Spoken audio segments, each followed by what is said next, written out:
విశాఖ ఉక్కు కర్మాగారం నిరసన దీక్ష శిబిరాన్ని సందర్శించి సంఘీభావం తెలిపారు. APCC chief YS Sharmila Reddy Visakha ఉక్కు ఆంధ్రాల హక్కు అంటూ నినాదాలు చేశారు. కాంగ్రెస్ పార్టీ ఉన్నంత వరకు విశాఖ స్టీల్ ప్లాంట్ ని ప్రైవేటైజ్ చేయడానికి మేము ఒప్పుకోము.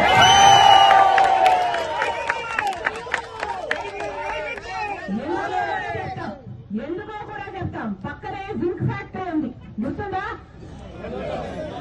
పక్కనే జింక్ ఫ్యాక్టరీ ఉంది. దాన్ని తీసుకెళ్లి వేదాంతాకి ఇచ్చారు, ప్రైవేటైజ్ చేశారు, వేదాంతాకి ఇచ్చారు. ఇప్పుడు జింక్ ఫ్యాక్టరీగా ఉందా?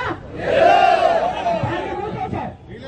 అంటే అంతమంది ఎంప్లాయీస్ వాళ్ళ జీవనోపాధి కోల్పోయినట్టే. అంటే ఇప్పుడు జింక్ ప్లాంట్ లో అసలు ఉపాధి లేదు. ఇప్పుడు వేదాంతాకి ఇచ్చారు, వాళ్ళు రియల్ ఎస్టేట్ చేస్తారు. అదే జరగబోతుంది ఇది కూడా. దీన్ని ప్రైవేటైజ్ చేస్తే ఈ 30,000 కుటుంబాలు రోడ్డున పడతాయి.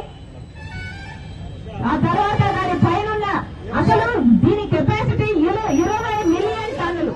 అంటే డైరెక్ట్ గానే 1,00,000 కుటుంబాలకు ఎంప్లాయ్మెంట్ ఇచ్చే ప్రాజెక్ట్. అలాంటప్పుడు దీని మీద ప్రభుత్వాలు ఎంత శ్రద్ధ పెట్టాలి? అవి పెట్టకపోగా ప్రైవేటైజ్ చేస్తున్నారు అంటే దుర్మార్గం కాకపోతే ఇంకా ఏమనాలి?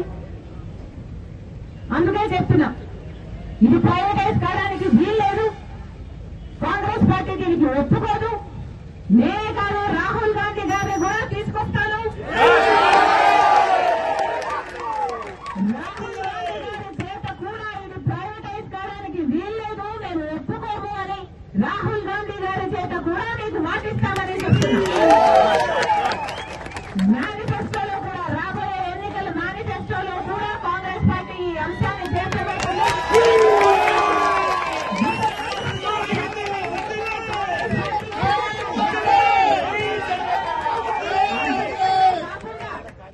ఈ ప్రాజెక్టు నిలబడడానికి దీనికి కావాల్సిన మైనింగ్, అయనోర్ను